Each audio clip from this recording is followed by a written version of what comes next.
What's good, YouTube? Back with another video, and today we got something different. We're not reacting to no music, but I'm reacting to my friend Kameron. He did a video. The way how he articulates his video goes crazy. Y'all go see it yourself.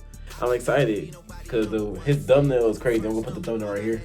The thumbnail he got for it is crazy. So we about to see if Drake a pedo. I don't even like saying that word, but make sure you like, subscribe, follow me on IG at @LilJJ.ENT. Let's get into it. Drake, you're not a pedo. In my opinion, you're not a pedo, but fuck it. Gang. All right, without further ado, this is the new video. It's called Certified Pedo. That's a thumbnail bit, but it's titled How Kendrick Lamar Destroyed Drake in 1 week. But 2024 is going to go down as one of the most iconic years in the history of music. We're not even halfway through the year, and we just got one of the greatest beefs of all time. Kendrick Lamar versus Drake. When I tell you, this beef is more iconic than the Avengers versus Thanos. This beef is more iconic than Goku versus Vegeta. This beef is more iconic than the beef between Tom and Jerry. Anytime I open up a social media app, people are always talking about this beef. Like, I literally can't get away from it. And I'm not complaining at all, because this has honestly been one of the most entertaining beefs I have ever seen. Now, before I get into the nitty-gritty of this beef and my opinion on it, I do want to state that I was never the biggest Kendrick fan. Like, I've heard many songs from him before, and I even bought To Pimp a Butterfly back in like 2015 or 2016, which was one of the first albums I've ever bought, and it was on digital, not on disc, so I don't know if you can really count. All right, I'm not gonna pause the video as much. Why did you buy a digital album? I got an album, like, if y'all don't know, I just dropped the deluxe album. I'm not about to keep pausing, but I have to say this real quick. Wow, I don't understand why people buy digital albums when this shit is on YouTube and shit. But that's just me. But let me shut up. I'm not about to pause no more. But I can't really say I've been a fan of his music. Like, he does have some great songs, but he's just not really my cup of tea, if I'm being honest. Drake, on the other hand, though, I will say I'm a huge Drake fan. I remember being young, and that man's music would always be playing Glazed and when I was like in the car with my parents or something, you know? I've literally downloaded almost every single one of Drake's albums. Like, my top artist on Apple Music last year was literally of making hits. Artist on Apple Music all right, I can't even say, like, be like, pause on that, because, like, no Diddy when I say this. NBA Youngboy was my top shit. Like, bro, NBA Youngboy is tough, but let me shut up. I said I wasn't gonna pause. Last year was literally Drake. My first concert ever was a Drake concert. Like, I love Drake, and I will say he's one of my favorite artists of all time. He is the GOAT of making hits. Literally anything he touches, it just turns into a hit. Like, call me a glazer, but Drake is legit the GOAT. It's no doubt. Even though a lot of people say that his older music is way better than his newer music, which I can't understand, I still like his new music. I think it's pretty good. I'm one of the biggest, honestly, never mind defenders in this entire galaxy. That was an amazing album. I promise you, I'm not trolling or anything. That is one of my favorite Drake albums of all time. Maybe not of all time, but it was a great album. So all that being said, as y'all can probably tell by now, I have a pretty huge Drake bias going into this. Now, how did this beef have a pretty huge Because I feel like a lot of us just feel like this beef just spawned out of nowhere, when in reality, this beef started about 6 to 7 months ago when Drake dropped his last album, For All the Dogs. Now, a lot of people hated this album, but me personally, I thought it was a pretty decent album. I would say maybe like a 7 out of 10. But on that album, there's a song named First Person Shooter. All right, before he dives into this, Kameron is breaking down the video so well. But I've been seeing on X, formerly known as Twitter, but like, I didn't look it up. Obviously, it was the first thing when I opened it because everybody was going crazy. But this shit dates back. It was like a video that was broken down about it, but I don't really care about it. I'm listening to Kameron right now, so pause. Go follow Kameron. And it featured J. Cole on it. And in that song, J. Cole said, "Love when they argue the hardest MC. Is it K. Dot, is it Aubrey, or me? We the big three like we started a league, but right now I feel like Muhammad Ali." And what J. Cole is basically saying in this verse is that he believes that he is the best in the big three conversation compared to Kendrick and Drake. Hence why he says that he feels like Muhammad Ali. Muhammad Ali's nickname is the greatest. Now, that was all the way back in October of 2023. And nothing really happened after that. It's more of like the prelude to the beef, if I'm being honest. Because this beef really started on March 22nd, 2024. Oh, he got the date. The day that Metro Boomin dropped his collaborative album with Future, titled We Don't Trust You. And on that album, there was a song named Like That with Future and Kendrick. And in Kendrick's verse, he basically dissed J. Cole and Drake by saying, "Motherfucker the big three. It's just Big Me, which is a pretty bold claim to make when you haven't dropped as much music since your last album back in 2021. So this surprised a lot of people because this man Kendrick came out of his underground lair deep in California to diss J. Cole and Drake randomly on a Metro Boomin album at the end of March. Like, it's super random if we're being real. And then after... Bro, that shit flew over my head when Drake dropped the, like, For All the Dogs shit, like, and then I heard J. Cole part. Like, that part kind of flew over my head a little bit, but, like, when the beef happened, bro, that shit really popped out more. Then he dissed Kendrick, then he took that down, talking about I'm sorry and all that. Let me shut up. That there wasn't really like a response from Drake for a few weeks, but there was a response from J. Cole. J. Cole dropped a whole EP. I was just saying this. Might Delete Later, and in a song titled 7 Minute Drill, he was basically just dissing Kendrick Lamar on the beat for 7 minutes straight. Now, these disses weren't anything crazy. They were just saying like, oh, your last album flopped, my album is hot, like just stuff like that. But if I'm being honest, this track really means nothing because 2 days later at one of his concerts, he apologized for dropping the diss. And the whole world clowned this man. There were so many memes cooking on this guy. Because how are you, as a rapper, going to diss somebody, then apologize at a concert 2 days later? Alright, I didn't mean to pause on Kameron again, my bad. But, in my opinion, J. Cole played the safe route. Don't get it wrong, J. Cole, he could really articulate and break everything down. But he's more so a lyricist, if that makes sense. He more so a lyrical rapper, so you gotta listen in to actually what he say, but... The way how Kendrick and K-Dot was getting down, the way how Drake and K-Dot was going back and forth, like the way how they was talking like that, I feel like that's not in J. Cole heart. This is based on what I've seen from the internet, where he, like how he perceived himself. I don't think that's in his heart to be malicious towards somebody like that. Before the guy that you dissed even puts a response out. After that, Drake dropped a song called Push-Ups where he dissed a plethora of people like The Weeknd, Rick Ross, Future, and Metro Boomin. Metro, shut your whole ass up and make some drums, nigga. But one of those people that Drake also decided to diss on this song was Kendrick Lamar. A few things that he made fun of in that track were Kendrick's shoe size. How the f*** you big stepping with the size 7 men's one? Size 7 is pretty crazy. I mean, it's crazy as fuck. 21. Also, the cover of the song is literally Kendrick Lamar's shoe size. Another thing he made fun of was Kendrick's old TDE contract that took 50% of his revenue when he dropped. That's why he says, top say drop, you better drop and give him 50. He's basically saying, drop and give the label 50% of the revenue. It's pretty clever on Drake's end, I'm not gonna lie. And he also name-dropped Kendrick Lamar's wife in this song. I mean, with some bodyguards like Whitney. People are even saying that this is a double entendre because it's referencing Kendrick's wife, Whitney, and it's also referencing the movie The Bodyguard that features Whitney Houston. Once again,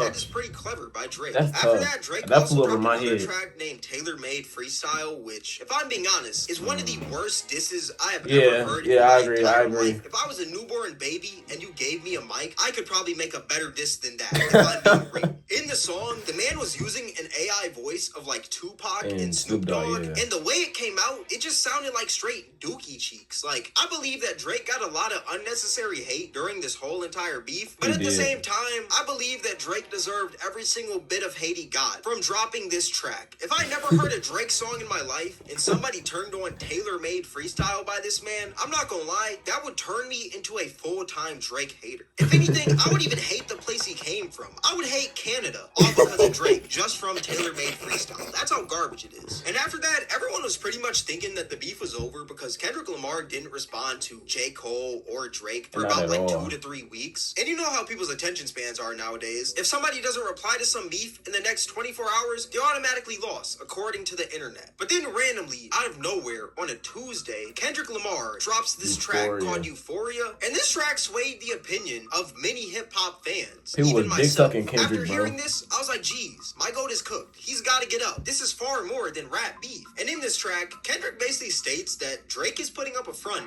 and he's not who he really says he is. And at the start, there's actually this message right here. Whoa, shit, my man, play it backwards. And if you put this message in reverse, it says, everything they say about me is true, which is a reference to the original Wizard of Oz. Everything they say about me is true. I'm a phony. I got no powers. I got no right to be pretending to be the wizard. That man. Hey, Kendrick is smart as fuck with that, I ain't gonna lie. Bro, people don't be paying attention. It's the small details that they miss, bro, I swear. That's why I love beef, bro. Everybody be so articulate. The way how they do stuff, bro, is so smooth.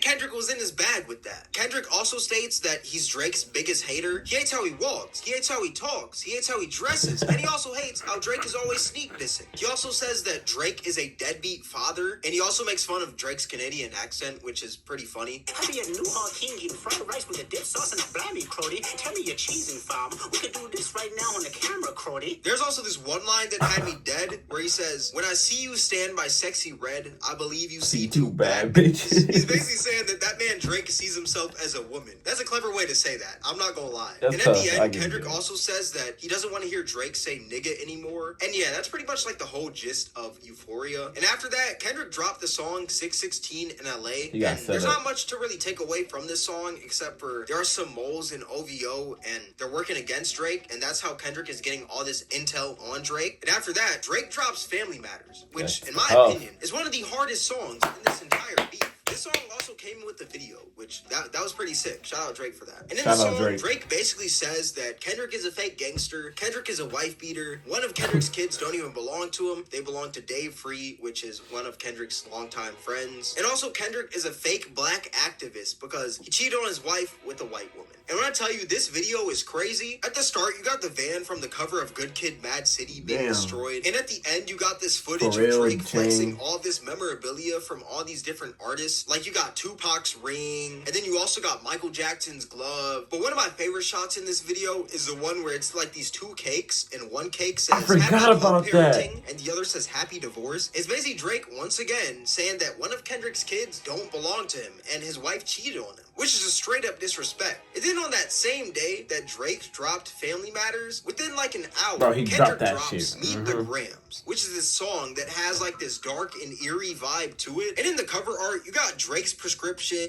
All right, look at the cover art. I'm gonna pause it right here for y'all. The cover art like this, apparently this is all set up by Drake. So like, I don't know if this is really true or not, but like they have facts to back it up. This really wasn't set up by Drake. Kendrick got, I ain't gonna lie.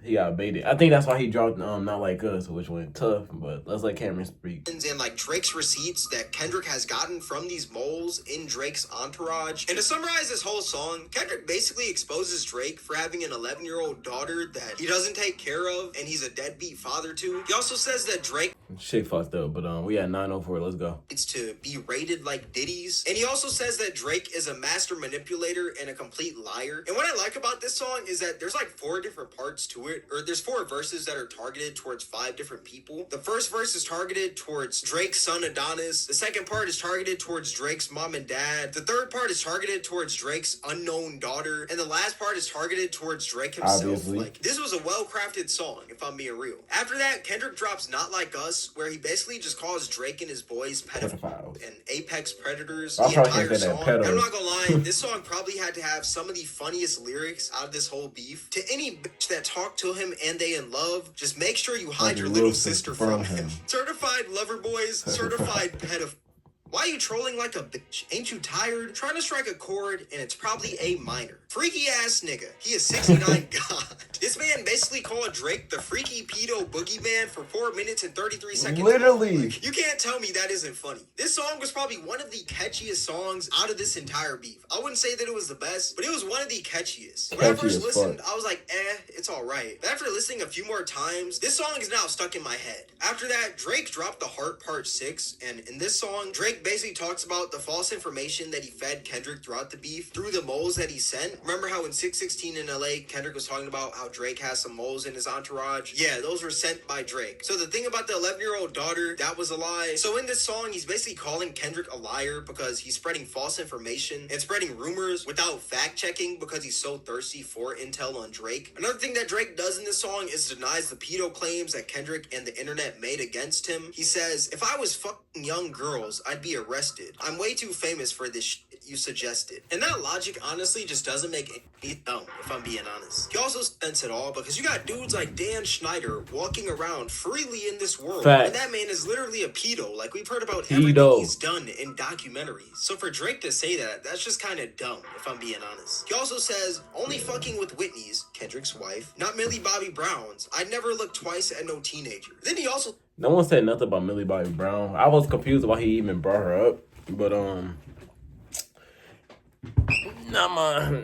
Not my beef. Let me shut up. Says in the song, stop buying views and botting comments, which is kind of dumb because when I tell you, literally the entire world was tuned into this beef. I don't think anybody was botting views and comments during this time. Like, that was just a dumb line. It didn't need to be added to the song. On this song, he also doubles down saying that one of Kendrick's kids belonged to Dave Free, and he also trolls Kendrick for being diddled as a child, which is completely wild. And after all that, there was a shooting outside of Drake's house, and his OVO store was vandalized. And yeah, that's pretty much like the whole beef so far. It's getting pretty hot. I think it's safe to say that J. Cole did not deserve all the hate he got for skedaddling up out of that beef, if I'm being real. My opinion on this whole thing is that, like, it's obvious that Kendrick is cooking this band when it comes to the music, but I wouldn't count out Drake just yet. I still do think that Drake might have something up his sleeve, but at the same time, I don't think that anybody is going to even listen to what he has to say at this point. And I also do think that if the man does have some claims against Kendrick Lamar, he's got to have some hard, concrete evidence if he wants to sway people back on his side. He can't just say something without it being backed by any facts or evidence. He's got to actually have concrete evidence this time around. He can't just say, you're a woman beater, Kendrick, without any evidence, you know? And I would say the same for Kendrick, but that's kind of hard to say when Drake literally has videos online of him kissing underage fans. Like, if there's a video online of Kendrick literally beating his wife, like, I'm pretty sure more people would believe Drake when he calls Kendrick a wife beater. But since there is no real evidence online about that, nobody's really going to believe him. And one more thing I gotta add, that man Kendrick just low-key beat Drake at his own game, which is the internet. Like, this man Kendrick has the whole entire internet saying OV ho and calling Drake a pedo. That was not on my 2024 bingo card at all, bro. But yeah, all that being said, this beef doesn't really end anyone's career. Even though people are calling Drake a pedo and saying he's a groomer, that still doesn't do anything to the man. Like, Drake is too big to take down at this point in his career. I genuinely believe that Drake could be a convicted pedophile,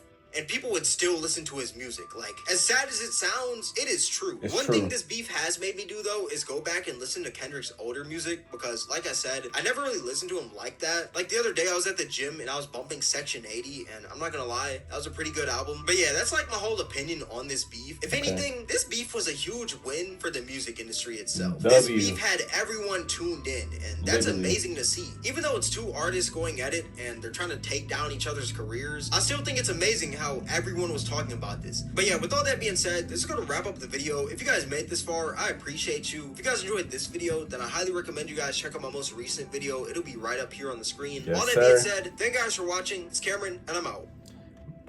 Man, like he said, if you're not subscribed, oh shit, go subscribe to Kameron, man. W fucking video. W video. I ain't gonna lie. He articulated that video very, very well. He gave his opinion very well. I believe, like he said, that was a win for the industry. Like this rap fans in general, like hip hop fans. Kameron did a great job articulating that video and breaking down his opinion, and even giving up the facts, or like, well, the so-called facts that were, you know, given out by the artist. But he had the receipts, like what was said in the song, so I fuck with that. I'm about to end this video. Make sure you like, subscribe, follow Kameron, but also follow me. Follow me on IG at littlejj.ent. And subscribe. The Deluxe album for Snow Bunny World is out now. Make sure you go run that up. It just dropped. But yeah, I'm out this bitch. Love y'all.